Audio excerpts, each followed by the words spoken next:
Esmakordselt on Purtse mõisa ja selle juurde kuuluvat veskit mainitud 1421. aastal. Praeguse Purtse vasallinnuse lasi ehitada Johann von Taube 16. sajandi esimesel poolel. Ajalooliselt Isenheimi nime all tuntud kindluselamu on ehitatud huvitaval ajal, hiliskooti stiili taandumise ja renessansi perioodi künnisel. Seepärast esineb mõisamajal mõlemale stiilile iseloomulikke jooni, mis juba ehitamise käigus on oskuslikult ühtseks tervikuks sulatatud. Hoone paeseinad on kuni 2,35 meetrit paksud. Võlvitud soklikorrusel paiknesid laod.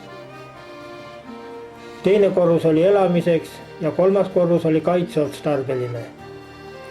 Oma ajaloo jooksul on Purtse vasallinnus mitu korda maha põlenud ja uuesti üles ehitatud. Eriti tugevasti kannatas elamu Liivi ja Põhjasõja ajal. Pärast Põhjasõja lõppu 1721. aastal ühendati Purtse mõisa maad Püssi mõisaga ning Purtse kindluselamu läks Takkelbergide valdusse. Kindluselamu õuel on huvitav rataskaev ja teenijate maja, sepikoda ja sammastega kuivati Hiiemäe teeristil. Vasallinnusest natuke eemale vanale Purtse Hiiemäele on rajatud kurjuse ohvrite leinapark, mis pakub kauneid vaateid ja mõtteainet Eestimaa murekaardi veeres.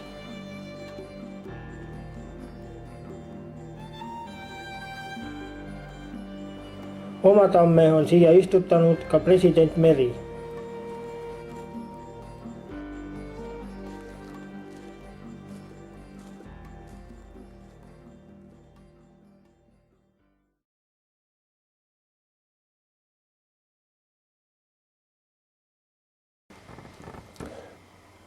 Kukruse mõisad on esmamainitud 1453. aastal. 19. sajandil kuulus mõis von Tollide aadliperekonnale, kelle kätte ta jäi kuni 1919. aasta võõrandamiseni. Mõisa viimane omanik oli Hermann von Toll. Mõisa peahoone on ehitatud mitmes osas. Ühekorruseline barokne kiviehitis püstitati arvatavasti 18. sajandi teisel poolel. 19. sajandi algul pikendati seda eenduvate tiibade lisamisega, andes hoonele klassitsistliku ilme. Sama sajandi lõpul ehitati vasaktiib kahekorruseliseks.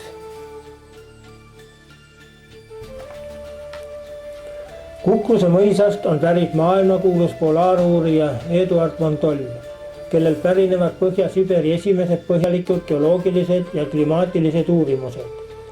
Samuti oli tal oluline roll Põhjameretee võimalikkuse uurimisel. Kukruse mõis toetas Eduard von Tolli polaarekspeditsioone.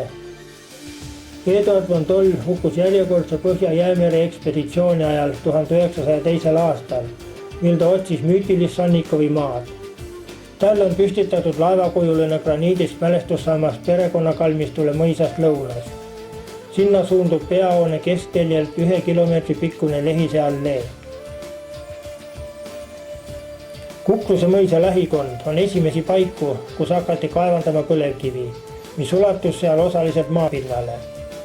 Esimese väikese põlevkivikaevanduse rajas Kukruse mõis 1870. aastatel. Tööstuslikult hakati seda kaevandama aga esimese maailmasõja ajal 1916. aastal, mil valitses kütusekriis. Kukruse mõisast on oma nime saanud nii kukersiit kui ka kukermiit. 1. oktoobril 2010. aastal avati mõishoones Polaarmuuseum Kukruse Polaarmõis, mis on ühtlasi ka temaatiline õppe- ja meelelahutuskeskus. Baltoskandia ja tõenäoliselt ka maailma ainsa Polaarmuuseumi ekspositsiooni on koostanud geograaf Kristel Oitmaa. Tema sõnul ei ole Kukruse mõis muuseum, kuna seal ei koguta ega uurita midagi, vaid ainult näidatakse. Samas pole tegemist ka lõbustuspargiga, sest kõik põhineb faktidel ja legendide ning tegelikkuse vahel on tõmmatud piir. See on populaarteaduslik väljapanek, ütles Oitmaa. Kukruse mõisas saavad inimesed näha, mida võeti üles möödunud sajandi lõpus ja möödunud sajandi algul kaasa polaarekspeditsioonile ning kuidas elasid Balti-Saksa mõisnikud.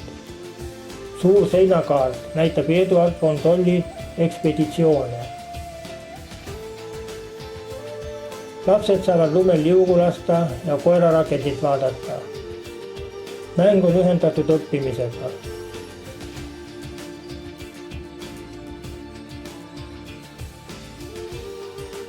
Eestlasi ja Eestiga seotud inimesi on polaaruurijate seas palju.